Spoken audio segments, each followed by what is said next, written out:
This week's entirely true story has a very steampunk aesthetic. It's got air balloons, air pirates, inventors, spies, and a magical resort city above Altadena, California that doesn't exist anymore. This is the story of a whimsical professor who may have been the inspiration behind The Wizard of Oz. And this is also a little tribute to the city of Altadena that's been so devastated by the wildfires. Andrea Antony-Morr is joining me on the podcast this week to talk about all of it. She's from Los Angeles, currently living in Long Beach, and is a ghost appreciator and lover of LA history. Welcome, Andrea. Thank you. Hello, hello. Nice to see you. It's been a brutal couple of weeks here in Los Angeles. How have you been doing with the fires, with everything? Yeah, I mean, I think everyone here feels the impact. I'm down in Long Beach where, our biggest impact is the air quality, but we all know people that have had to evacuate, have potentially lost homes. I myself, due to the nature of my job, I've been at the Pasadena Disaster Recovery Center quite a bit. I'm talking to folks that have lost everything and are just trying to, get their lives back together. But I want to say that people have been really positive, really kind. Everyone's just happy to talk to you and share with you. And it's actually really lovely. It's lovely to see the city of LA come together. I'm from here. I'm not surprised by it at all, but it's still really nice to see it. I know all the volunteers have been amazing and they're the nicest people. I've been over at the evacuation center for large animals and there's dozens and dozens of people there every day helping out, mucking stalls. It's just so heartening to see our community come together. Before we get to that, I thought we'd do a little current events corner because current events are happening. Current events are happening. We have a new administration. And I think it's important, I'm realizing, to pay attention to the things that are changing and to make a little historical document of it and pay attention to what information isn't available anymore. And this just came up 15 minutes before we started recording. So I'm I'm going to talk about this. So 5 days ago, the G7 released a joint statement saying that Russia has funded and directed covert efforts to subvert elected governments using global disinformation and influence campaigns. And this was a statement and a press release that was on the State Department website, which is state.gov. And 5 days ago, it was there. And you go to it now, you try to find that statement. It's gone. You go to the link, it says file not found. And there is an archived State Department website, and it's not on that website either. And it's hard to find any information about Russia from G7 statements and G7 press releases on either the archive or the current State Department website. And I just think that's interesting. Because why, Andrea? Why would the current administration remove a page about Russia using disinformation to influence election campaigns? Why would our president want that removed from the State Department's website? I mean, the world may never know. It's just so mysterious. I would imagine something to do with our new president, new/old president, having a friendly relationship with some leadership over in Russia, shall we say? And I simply can't imagine why that would be so weird. Definitely not a conspiracy. So I thought I'd bring that up. I'll put the link to that statement where I was able to find it on another website in the show notes so that you guys can read it. But I think we should all be paying attention to, especially since we're history focused, pay attention to what history and information is being erased and what is the public being denied access to now that the administration is changing. Yeah. And how we're going to see a lot of that over the coming weeks and months. Yeah. And I'm sure we've all seen the meme of I'm so tired of living through historical events. But truly, I am so tired of living through historical events. So tired. I mean, remember the 90s? Stuff was happening, but not like this. Not like this. Yeah. I miss the 90s every day. Okay. I mean, we laugh because that that's how we process things. We could just go down the spiral of badness, but we're just going to laugh and move on to talking about what's the spookiest thing that happened to you recently, Andrea. I think actually kind of this spookiest thing, unfortunately, is related to our new administration. But I don't think I'm someone who's like terribly like psychically aware. You know, I'm not someone like I've heard you say like, oh, like lights flicker a lot around you. Like I can't say I've ever had that. You know, I'm not connected in that way. But I definitely have been getting this feeling, you know, leading up to inauguration of like, ooh, shit's really bad. And it feels very like coming from somewhere else, not just from myself, you know? It's not just my own anxiety, like it's an energy I'm picking up. And it feels really spooky and creepy, and I don't like it. But also, as you just said, we take that, we turn that into action. We turn that into positive energy, into doing things. But it feels really spooky. Perhaps that's a weird word for it, but it feels spooky to be alive right now. Yeah. And they want you to be so overwhelmed that you are not doing anything. But the best thing that we could do is keep on making art, because our art will reflect what's going on. You know, there will be more and more gatekeepers to putting up your stuff. So we just keep on plowing through the gates. And how are you feeling about social media? Like, I know basically the worst people own the social media platforms, but like if all of us leave them, then it will only be Nazi propaganda. Right. Yeah. It's a really tough one because, I mean, we met through Instagram, right? We wouldn't even be talking right now if not for Instagram. So much of the community work that I've done or orgs I've been involved with has come from social media, not Facebook, because that's for, you know, old people, although I myself am quite old, however. So I feel really torn where I was like, oh, my gut is like, I want to get off these things. I want to delete TikTok. You know, it's going to change. I want to get off Instagram. You know, they're going to start feeding me right-wing content. Not that I would fall for it anyway, but I still don't want to see it. But I also think that there is, as you were just alluding to, there's a lot of value in folks like us and like-minded people staying in these platforms and continuing to push out the content that we create, that we want. Art is so powerful. Art speaks to people. Art creates truth. Art creates a way for you to see yourself when you can't find it other places. I mean, it's just so important. So as of this moment, I am still on Instagram, Facebook, and TikTok. Really feeling good about Blue Sky, although I forget to open it because it's not part of my normal routine.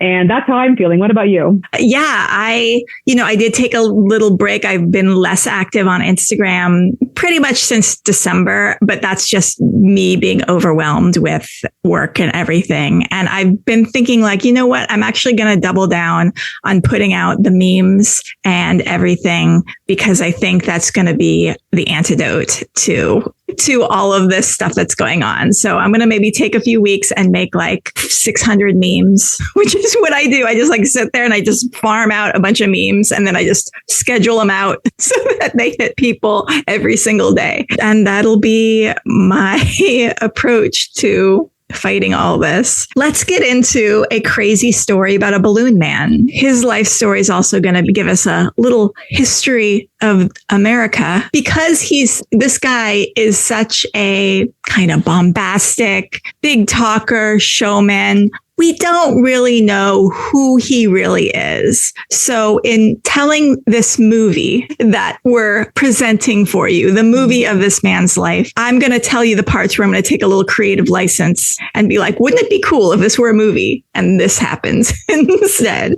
So let's meet a guy with a really, really awesome name, Professor Thaddeus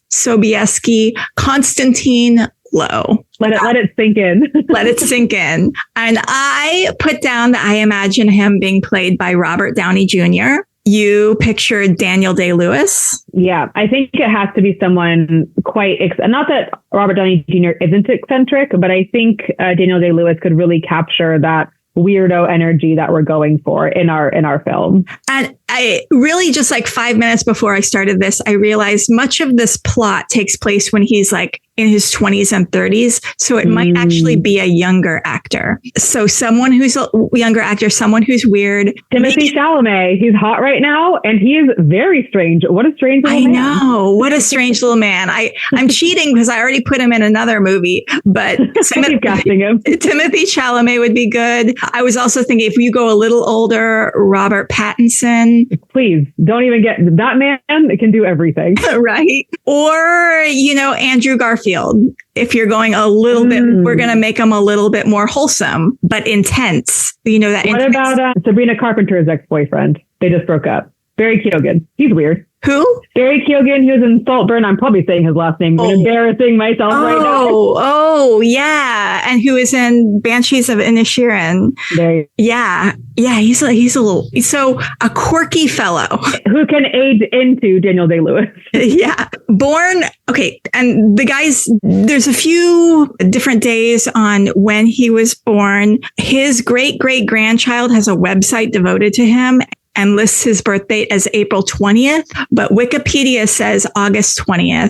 And I'm sticking with Wikipedia because this guy has big Leo energy. 100% he does. He's born in Jefferson, New Hampshire. And I'm going to call him Thad from now on. Thad's mother dies when he's just 11 years old, and there's no child labor laws back then. And his father sends him to a neighboring farm to be an indentured servant. I was going to say, I think we need a really industrious child actor for this part. Yeah, definitely a newcomer. But I'm also thinking wow, you don't have daycare. You send your children off to work. That is quite a pre-labor movement. I was literally about to say that. Wow, thank you to the labor unions for no more child labor and also the weekends. Yeah. The power of the collective. Right. And back then, the only school that was available to these children is during the winter months when the ground is too frozen to farm.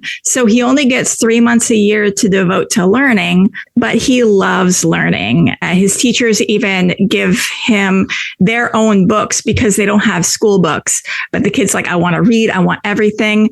And the teachers are here, read this, And he's always looking at the sky and watching the clouds. And he's asking, the big questions. What is life? What's up there? What's in the sky? And the people who are these farmers who he's working for are just we have too much work to do for you to be asking these questions about such things. Yeah, working class struggle. That is what it is. I know. And I have that trouble too, because I'm I need to work all day long. I don't have time to think about things. This is what they want. That's what they want. And that is the one who's breaking the mold. Yes. And on July 4th, pay attention to July 4th because it's going to come up again. July 4th, 1843, young Thad decides that freedom is his rightful heritage. And he runs away from the farm and he heads to Portland, Maine, which is 100 miles away. And he walks there and he's 11 years old. Yeah, I don't like walking around the block. You know what I mean?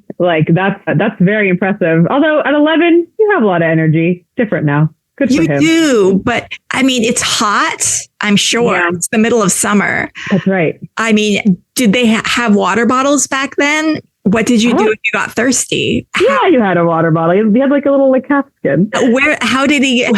How long did that take? It probably took a week. Yeah. And the fact that he made it, didn't get, eaten by a wolf or whatever in between. Amazing. Yeah, truly, meant to be. He was meant to make it. And he, at 11 years old, he wants to find someone who will allow him to study, and he wants to be apprenticed to that person. And some interesting things happen around this period. On April 13th, 1844, The Sun publishes a story of a man named Monarch Mason who crosses the Atlantic by balloon in 3 days. And the headline reads, "Astounding news by express via Norfolk. The Atlantic crossed in 3 days. Signal triumph of Mr. Monarch Mason's flying machine." which sounds amazing. The story turns out to be a hoax written by Edgar Allan Poe. And the Sun realizes this and issues a retraction 2 days later. It's so funny. Like Edgar Allan Poe, like what made you do that? Like, why aren't you writing more like Gothic poetry? I love that for him though. I know. I love the chaos of Edgar Allan Poe's life. And I don't know if it was like an accident, like this story that he made up of the balloon passage got published somewhere. And then the Sun read it. Someone at the Sun read it thinking it was true and published it. Or if Edgar Allan Poe is so chaotic that he's like, I'm gonna do this for the laugh. Yeah. I used to believe that version, that he was doing it to be a troll. Yeah. Just to be a menace to society. And I think more of us should publish hoaxes. Well, honestly, we live in the age of disinformation. Maybe not. But if it's like a fun hoax. So the story captures Thad's imagination, and he works odd jobs and saves up enough to get on a boat to Boston to meet up with his older brother. And there, Thad and his older brother work for a shoe and boot maker. And they're very, very good because when they were young, they hung out with the indigenous kids who taught them how to make moccasins. And they learned little tricks like if you oil your knife, it will slide through the leather quicker. And the shoemakers were all like, whoa, these kids, they know all the secrets and we've been in this business for years. And so they do pretty well for themselves. And he and his brother experiment with ballooning for the first time. And they even use a poor cat as a text subject, which is kind of traumatizing. They put a cat in a basket and make a balloon go up. And they said in the story, this was the story published by the great-great-grandson, that they then brought the cat down and the cat was fine and ran off. I hope that is true. Yeah. But they also attach lights to their balloons, and the townsfolk report seeing strange lights in the sky. And they're the early 1840s UFO hoaxes, which is fun. I love that. Yeah. And then I want to know about every single UFO sighting going back to the dawn of time. That's what I want to know about. Have you seen the 1717 painting called The Baptism of the Christ? No. It is an amazing painting that shows an angel or like something, God or whatever. It's a UFO. And I'll see if I can Google it because now it's on my mind. Yeah, I'm looking at it. I love it. Right? It's really good. 10 out of 10. It's got like a flat disc in the sky and lights shining down. And it's definitely a UFO. And I feel like the painter of that saw a UFO and was like, that's an angel. I'm going to paint it in my painting. I mean, we don't have proof that UFOs aren't angels or that angels aren't aliens, right? Yeah. I mean, I know I'm just quoting Ancient Aliens now to the show that I actually don't really enjoy, but the point being, we don't know. Right. Exactly. I just think it's cool. And I think the old paintings, like there's a George Washington painting that shows a UFO in it too, that have UFOs in it. I love it. My favorite thing. So with that, a bunch of TLDR stuff happens, and a child of Thaddeus's stepmother shows up at Thad's house with a handbill that reads, Professor Reginald B. Dinkelhoff. His name is Dinkelhoff, world-renowned chemist, reveals wonders of science. And Professor Dinkelhoff is giving a lecture that evening at the town hall. And of course, Thad, being all into learning, is stoked to go. And during the show, when the professor asks for a volunteer from the audience to help demonstrate his experiment with hydrogen and soap bubbles, Thad is like, pick me, pick me, pick me. Being a Leo, he races to the stage. Dinkelhoff notices that Thad is a delight to have in class and asks him to stay on as a paid permanent assistant, which is the dream. A nerdy child. What a dream. And so Thad starts traveling the road with Professor Dinkelhoff. And this is the mid 1800s. So we're imagining crinolines, hoop skirts, sideburns, top hats. They do science shows with chemistry experiments. It's all very steampunk vibes. And after 2 years, Professor Dinkelhoff retires and Thad buys the show and takes over, and he's a natural showman. And at this point, he's only 20 years old, and he is now Professor Lowe? Well, he's also a Leo, as you said. So this makes complete sense. I'd love to see his entire star chart. Love to know. I know, right? And I really love that there's so many of these men in these stories. Last week is a man who just decides to start calling himself Colonel. And, Thad, he had probably a few months of school, and he's like, I'm Professor Lowe. Meanwhile, I actually teach at colleges, but I'm like, I'm not really a professor because I'm just an adjunct, even though I've been teaching at colleges for 15 years. Yeah. The audacity of a white man is a consistent theme from the beginning of time. And I love that. That's so great. More of that. So Thad saves up and he buys a portable laboratory and starts attending school, actually, to study more science and medicine. And he's obsessed with aeronautics. His goal is to build an aerostat, which is a lighter than air aircraft that relies on buoyancy to stay in the air. And powered aerostats are called airships, and unpowered ones are called balloons. And then this is where the romantic subplot kicks in. While doing one of these shows in New York, he locks eyes with a young French woman named Leontine Augustine Gachon. Ooh, say that again. Leontine Augustine Gachon. And they marry after just a week of courtship. Do you think it's because Leo is in her name? Probably. It just makes sense, I feel like.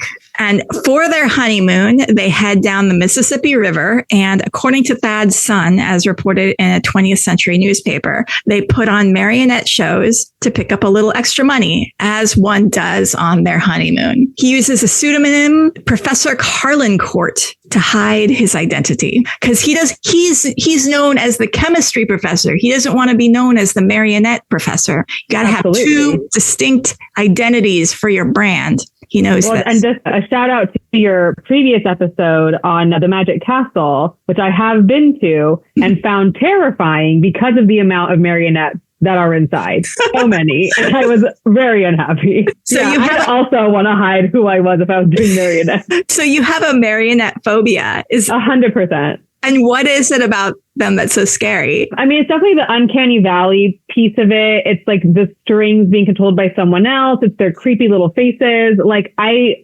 like clowns, but I had to teach myself to like clowns, and I cannot teach myself to like marionettes. I don't want to. They're not for me. They're for Professor Carlincourt, not me. And finally, in April of 1857, Thad is just 27 at this point. He succeeds in building his first balloon and has his first tethered flight, and which means it goes up in the air, but it doesn't go anywhere because it's tied to something on the ground. And he charges people $1 for a tethered flight and $5 for a free flight. And by the way, in today money, that is $36.28 is $1, and $5 was $181.38 in today money. So every time someone wants to go up in a balloon and fly around it a little bit, he's getting $181. That's amazing. Yeah. In 1858, he starts building a larger balloon that Leontine wants to name the Enterprise. Starship. But isn't that amazing? Like, I kind of wonder if Gene Roddenberry was like, what should I name my ship? I know. I'm a fan of the Professor Lowe. Yeah. So I'm going to name my ship after his balloon. Done. And, he was a more famous, bigger deal, like in the 1950s. And like people back then knew who he was, because it was only like 100 or so years from the Civil War, which is where he made his big famous time. So 1858 is when the first attempts are made to have a transatlantic telegraph cable. And they actually lay a cable at the bottom of the ocean that goes all the way from the US to England. And after the first telegraph is actually successfully transmitted on August 16th, 1858 from Queen Victoria to President James Buchanan. Doing it once was fine. Doing it a second time doesn't work. The cable fails. There were things that needed to happen technology-wise that weren't there at the time. So Thad starts talking about crossing the Atlantic on a balloon. And of course, his haters are like, that is silly, Thad. But Thad is rich at this point, and he thinks he can do anything. Oh, doesn't that remind you of a certain gentleman pirate? I know. Everything is seed bonnet coated in this show. So he prepares to launch his transatlantic flight at the intersection of Fifth Avenue and 42nd Street in New York. But the gas company he hires isn't able to get the amount of gas that he needs to launch. And he has to admit failure, with which the haters love this, right? In 1861, Thad teams up with another professor, and who knows if he was a legit professor or just someone who called himself professor. You could call yourself professor back then. Everyone was like, okay. So Professor Joseph Henry of the Smithsonian Institution helps him out, and he becomes Thad's biggest benefactor. And they try a test flight from Cincinnati to Washington, but the balloon flies 800 miles off course, which I just can imagine that's terrifying. Yeah.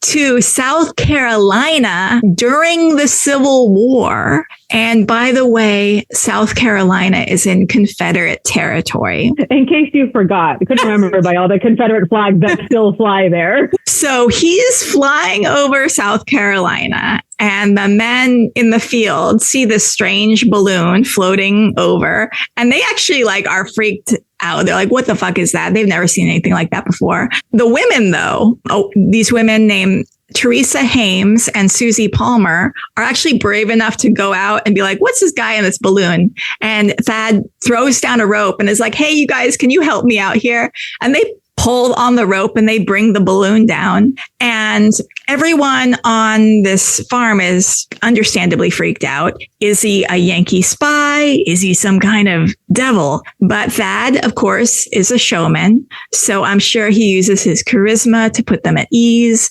And they take him to their cabin and they feed him cornbread. And by the way, in this cabin, there are 2 enslaved children. So just in case you forgot what was happening in the South at that time. And if this were a movie, this is where I would have that scene where Thad is looking at the 2 enslaved children and is like, I know these guys got me out of the sky, but fuck these Southern rednecks. And that's when he gets his idea about what he's going to do next. Cause he's like, we got to put a stop to this. This is BS. Yeah. Yeah. Crucial scene. Yeah, crucial scene. So the farmers load that up along with his balloon onto a wagon pulled by 6 mules, and they drive him to Unionville, South Carolina to catch a train, which I'm sure the train ride must have been awkward. You have a huge balloon. Right. Do you put it on your lap? Are the people next to you looking at you? It's like my vision is the balloon is pushing up against the windows, and so no one can see outside for the entire train ride. And 70 years later, on April 20th, 1931, a monument would get put on that exact same spot where the balloon landed in South Carolina. And as of 2009, there's a historical marker there, and there's been postage stamps all about this that were published in 1983. And there was an airmail letter sheet that was published in 1995. So this is kind of a historically important event. And 3 months after Thad's accidental landing in South Carolina in June 11th, 1861, Thad meets with President Lincoln. And this came after Professor Henry recommended Thad to Lincoln, was like, hey, I know this guy who has balloons. He wants to do something to help the Union Army, maybe because he saw enslaved children in the cabin in South Carolina and was like, I want to put a stop to all this. So that could be the motivation there. I'm just making that up though. And he brings his balloon, the Enterprise, to Lincoln, shows him how it works. He actually flies up in the air above the White House. And then they send up a telegraph cable with him, and he's able to telegraph from thousands of feet in the air. I don't know how, maybe hundreds of feet. I don't know.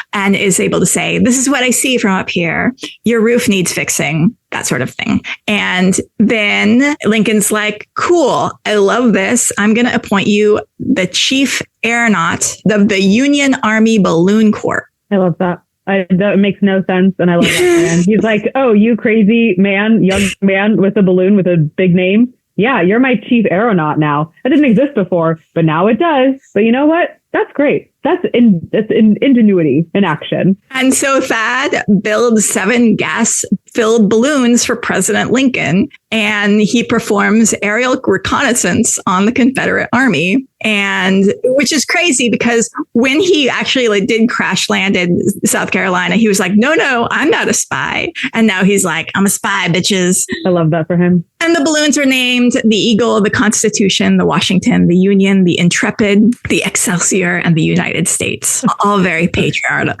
Very patriotic names, yes. And that's the name of my next dog, the Excelsior. Yeah, this is actually good listed names for dogs or a litter of kittens. Yeah, very that. Now, the members of this corps, I don't know if it's pronounced corps or corpse. I'm going to say it is corps. The T is silent. Okay. So now the members of this corps have a whole bunch of drama amongst each other. Balloon bro drama, which I imagine is like horse girl drama, but maybe a little bit more. And I'm sure it could make a whole movie and it's very interesting, but I want to skip ahead because this is not the point of the whole story that we're telling. But one of the accusations is that Thad had 2 favorite balloons that he didn't want anyone else to use because he planned to buy them for himself after the war was over. And I just think that's cute. I think that's cute. And I'm going to vote that it was the Intrepid and the Excelsior were his favorite. I'm going to guess that. Yeah, because he put thought into those 2 names. Yeah. The others were kind of generic. But because the Union has their balloon corps,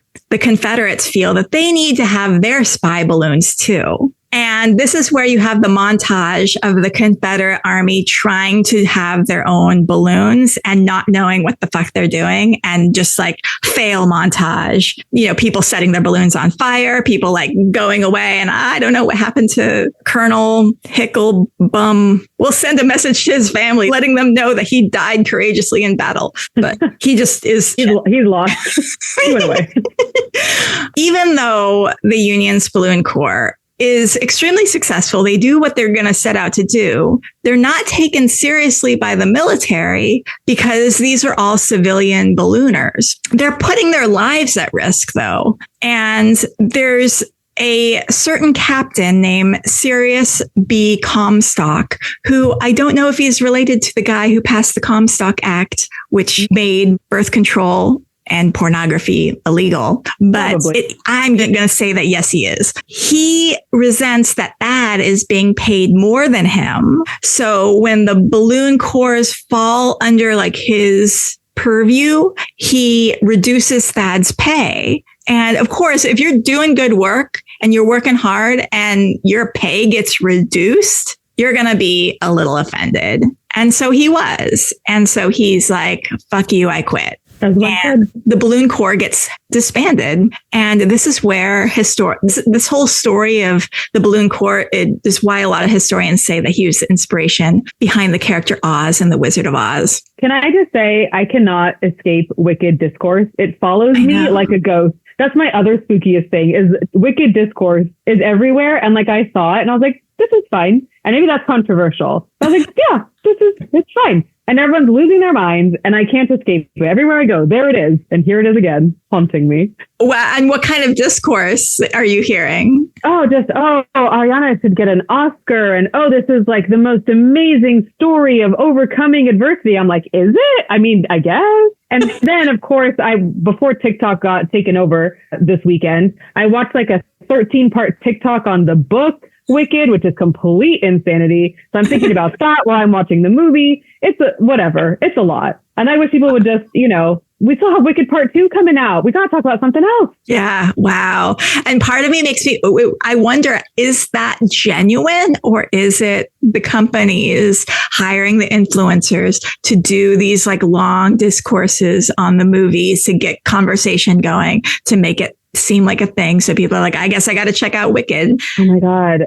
And I fell for it because I was like, I don't really want to see this, but I guess I will. So it worked on me. Exactly. But so yeah, this is our contribution to Wicked discourse. Moving on. This is the guy that inspired The Wizard of Oz. And after the war, Thad retires to Norristown, Pennsylvania, and starts inventing all the things. He invents a precursor to the modern refrigerator, and he's able to send fruit on like a train to where fruit shouldn't be. And he figures out a way to make gas heating and lighting inexpensive so that everyone can have heat and lights, not just rich people. He wins all the awards, and he claims to be the reason that the U.S. established a weather bureau. And you know what? I believe him. It is him. I'll give that to you. Okay. Because it's a weird thing to lie about. Right. In 1890, he and his family moved to California, where he buys the Pasadena Opera House, which doesn't exist anymore.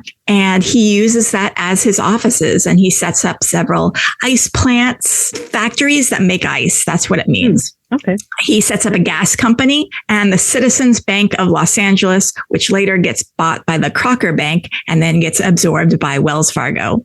And this is all that came from a Medium article that I will put in the show notes. Thad makes friends with a bunch of elite Californians, including Andrew McNally, the McNally of Rand McNally. Yeah. Map people. And when you are friends with the map people, they put your name on maps. And so Andrew McNally put Professor Lowe's name on Mount Lowe. It's like, we need to name this mountain. We'll name it Mount Lowe after my friend. And that gets printed on all the maps. And I don't know if that's what's going to happen with the Gulf of America. Oh, my God. Because I'm not going to be calling it the Gulf of America. No. And honestly, I think Rand McNally would agree with you. It is, in fact, the Gulf of Mexico. So it's the Gulf of Mexico. He also makes friends with the California governor and a guy named Collis Huntington, who is a Big Four railroad guy. And I'm sure he's responsible for the Huntington Gardens. Which are lovely. Yeah, which are lovely. And he sets out to build a resort in the San Gabriel Mountains. And during this time, Thad is also having a lot of financial issues. And he takes out a loan to convert the Pasadena Opera House into a hotel, but the plans never come together. He builds a huge mansion on Orange Grove Avenue, and that avenue becomes known as Millionaires Row because all the rich people are there, all the big houses are there. And unfortunately, he defaults on his mortgage. See, in 1893, there's a financial panic in the U.S. that causes a major depression. It's the most serious economic downturn until the Great Depression. But still, despite everything, even with Thad's finances getting really, really dicey, he has this vision for a Mount Lowe resort. He wants to construct a railway that goes up the mountain, and there's going to be a whole white city nestled among the canyons and the waterfalls. And he wants the railway trip to these various hotels that he has planned up in the mountains to be the grandest ride on earth. And once it's all finished, guests will be able to purchase a 2-hour round trip from Los Angeles for $2.50, which is $91.75 in today money. And I kind of love how his whole life is about getting people high. Yeah, totally. Like, I want to get people up in balloons. I want to get people up in mountains. I mean, I think I would pay $90 right now to take a luxurious train ride up a mountain. You know, it's 2 hours, and then there's a hotel at the top that you'll stay there. And I think it's cool. And there's also lots of amenities up there. Yeah.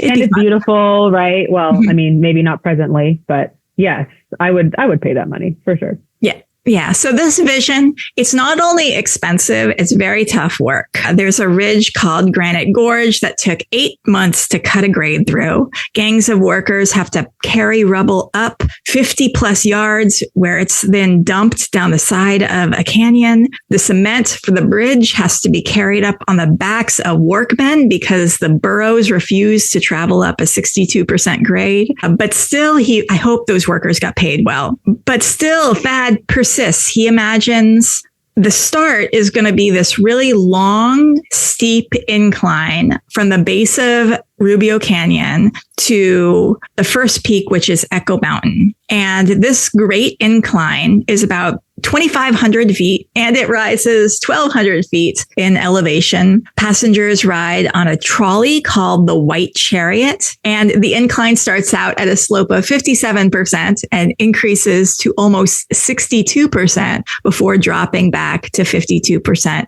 and finishing at 39% at the top. And because of the bends, you can't see from the top to bottom or bottom to top. But I just imagine this great incline, like very roller coaster energy, like the first lift off of a roller coaster. And I was going to add to, like, when we were getting ready for this episode, I was looking through some of the Mount Echo weeklies, and there were all these quotes from different people saying, like, oh, this is the safest way to travel, and it's an engineering marvel. So, I mean, other people, you know, bought into the vision. All of these ideas he had, as crazy as it sounded, it worked. Yeah. And keep in mind, he's doing all this while like financially not doing well and like having to scramble for money and get people on board with loaning him money and stuff. And so he's using his showman's, you know, his charisma and all of that to make this thing happen. And his dedication to the dream. It matters to him more than anything else. He's going to make it happen. Yeah. At the base of the Great Incline is the Rubio Pavilion, which is the first hotel. It's a 12-room hotel. It opens July 4th, 1893. And July 4th was the day that Thad left the farm when he was 11 to walk to Portland, Maine. And I think that's amazing. Yep, it was the right choice all along. Yeah, despite the fact that the financial panic happened 2 months earlier, Thad spares no expense in making opening day memorable with, among other things, 2,000 illuminated lanterns, which is not a fire risk at all. It's giving Stede Bonnet books on a boat, right? It's giving 2 chandeliers, yeah, and a fireplace, surrounded by bits of paper on a boat. And this is from the Mount Lowe Historical Society. The kitchen in the Rubio Pavilion is supplied with the freshest produce from the numerous farms in Altadena, including Lowe's own farm, with seating for 80 and a finely decorated room lit with the latest electric bulbs. Dinner or lunch is a convenient train ride away for Pasadena or Los Angeles residents and tourists. As the dining room and canyon pathways are only an hour's train ride from Pasadena, guests could come up for dinner or lunch. The ambience is comfortably elegant in a Victorian setting with wainscoted wooden walls, folded linen napkins and tablecloths graced with canyon flowers in a centerpiece vase on each table. Ample light shines in from the down canyon, floor to ceiling windows with the bright foothill sun reflecting the sycamore leaves and the canyon shrubs in greenish hue. Thad built 1,000 steps where tourists can climb and see 9 waterfalls, pools, grottos, a suspended boulder, and a mere lake. But Rubio Canyon is just the beginning. He got the Great Incline Railway to work after all. And at the top of that incline is Mount Echo Mountain. And that is where he builds his next hotel. And the Echo Mountain House is at 3,500 feet, and it's completed in November of 1894. And it claims to be the only mountain hotel open year round. So it opens in almost wintertime. Rooms start at $15 a week. That's $550.47 in today money, which is actually a really, really, really good deal. Like, I don't know if you could stay a week at a hotel anywhere for $550. No, you cannot. That's literally impossible. Maybe a Motel 6, but you won't like it. And also, I think it'll be more expensive.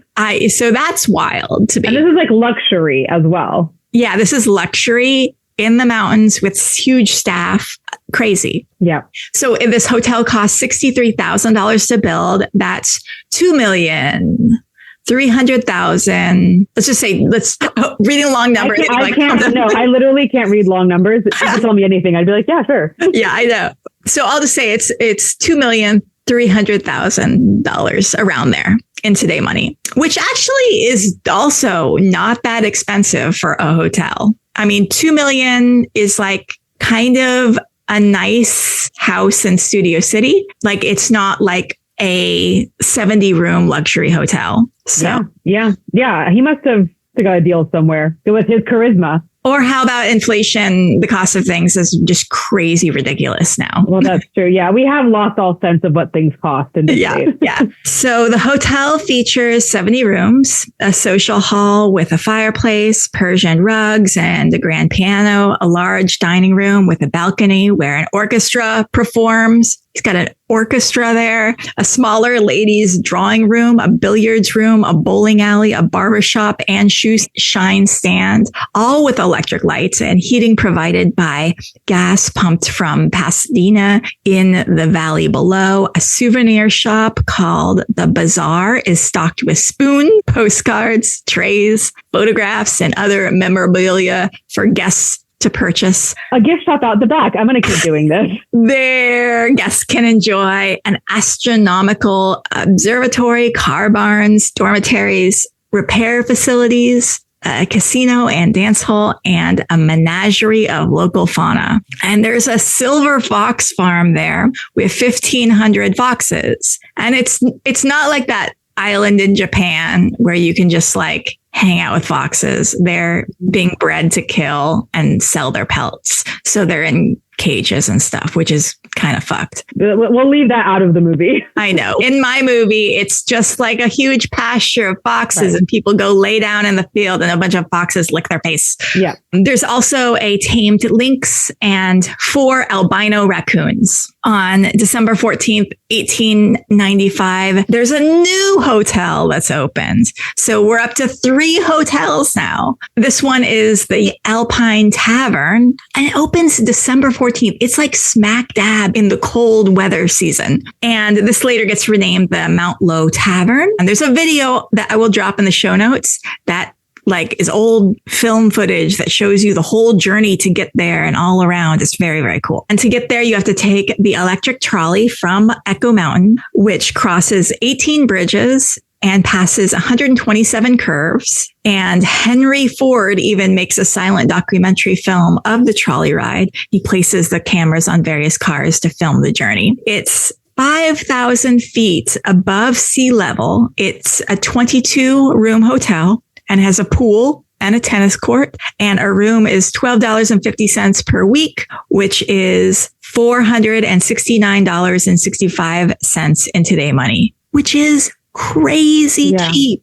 That's a crazy good deal. He's too nice. Yeah. There's mule and pony rides, and there's Inspiration Point, which has viewing tubes, and they're still there, by the way, where you can see Catalina Island and Redondo Beach and Seal Beach, all from the San Gabriel Mountains. And one of the attractions is something called the One Man and a Mule Railroad. And the mule is named Herbert, and he actually pushes a trolley from Inspiration Point to Panorama Point along 3 miles of tracks. And adults are charged 35 cents and children 20 cents. And why did Herbert push the car instead of pull it like usual? There was a story of one of the operator's sons saying that because Herbert ate so many of the leftovers from the tavern, he had flatulence and had really bad gas. Okay, I'm going to do a Seinfeld reference, not a R Flag reference. Okay. That's literally an entire plot of a Seinfeld episode I watched yesterday because I've seen every episode 1,000 times.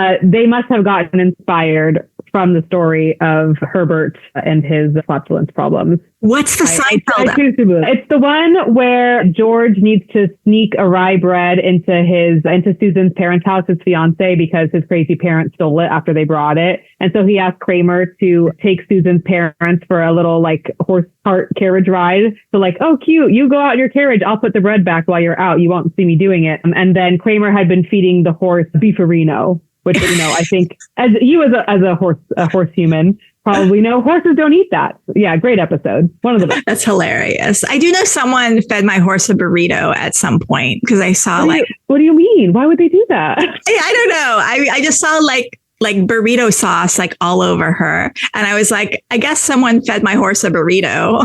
She was fine. I mean, hey, she walked it off. She was all right. So by 1899, there's 4 hotels completed, but ridership starts to dwindle. See, Thad has big ideas, but being realistic and considering logistics isn't really his thing. There's only one way to get to Altadena back then, and the LA Terminal Railway, which ran from Terminal Island in San Pedro to the mountains, it only ran twice daily. And once the sparkle of newness wears off, it's really hard to get people to like plan a trip out there. And I mean, because I can imagine too, it's like, oh, let's do the railway to the hotel thing. We'll do it this summer. Cool, we did it. Right. Would you do it again? Would you do it like every summer? Yeah, no, I mean, or even for them to really make money, you'd really have to go multiple times a year. Right. Yeah. And like, I don't even like leaving Long Beach in my car ever. Yeah. So I can't imagine. Yeah. I mean, I've lived in LA without leaving for the last 4 years. I've been to Santa Monica once. Nice. Really good. So this resort had huge numbers of staff to keep it all operational. And there just wasn't enough people coming to fund its operation. So imagine Disneyland, but there's only like one train that goes there. It only goes there twice daily. And it's really hard to get to. Speaking of Disneyland, maybe it's because I worked there in grad school and I like did everything, but I haven't been to Disneyland in 15 years. Oh, well, I mean, I'm not a Disney adult by any means. But it's pretty cool. I know. I should. But like, yeah, but Disneyland makes sense because there are some people who like go multiple times a year. But this place, it's not quite Disneyland, and it's hard to get to. But really interesting fun fact, in that Medium article that you found, they did claim that this whole railway was part of the inspiration for Disneyland. Which makes sense because that Disneyland railway, like that kind of goes through all these different things. Like I think there's even like a mountain alpine. Isn't there a goat thing? Yeah, and you like go to like a sort of like Grand Canyon type room, and there's like a goat in there. I can definitely see the one-to-one connection there. And also they have the monorail. So they have the little train Disneyland, and then they also have the Matterhorn too, which is like a railway in mountains. Yep. So lots of not only 1-to-1, but I would say like 1-to-3. Yes, 1-to-3. So the railway goes into receivership, and the various assets start getting acquired by new owners. Then in 1900. A fire engulfs Echo Mountain, and that glistening white Echo Mountain Hotel is completely destroyed. And he didn't have enough insurance for it, so it never gets rebuilt. And sounds familiar. I know. And since those mountains were just on fire a few weeks ago, we can just kind of see that, so fires happen a lot there. Maybe it's not a good idea to build things there. And also we see that insurance companies are to work with and often unscrupulous. Yes. Yeah. And I mean, something could be said for like, what if Professor Lowe burnt his own mountain to collect insurance money because he was having a whole bunch of other financial difficulties? Maybe we include that in the movie. I mean, that could be like something he gets accused of in the movie. Right. He's like, no. Yeah. That's good. That's juicy. Yeah. So in 1906, the powerhouse that powers the chain that pulls up the white chariots that go up the Great Incline is finally repaired. But in 1909, a huge storm hits and a flash flood buries one of the employees' children in mud and injures a bunch of people. And this is just going to be disaster after disaster. On January 16th, 1913, Thad passes away sadly at the age of 80 in his daughter's home. He's pretty much has no money at that point, and his wife dies a year later. Leontine. I know.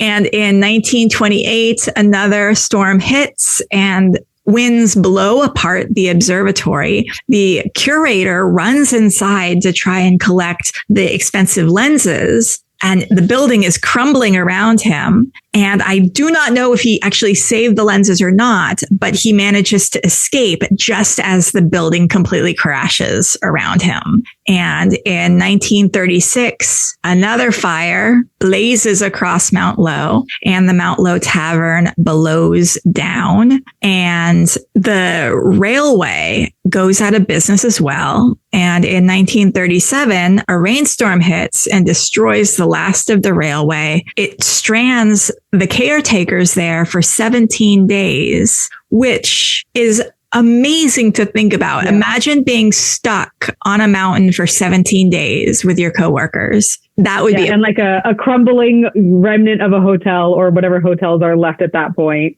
I mean, that's a horror movie right there. I was just going to say that. Like, oh, that's like, I can't think of the movie that has like the Shining. Yeah. It's like The Shining, but couple that with like, like The Hills Have Eyes.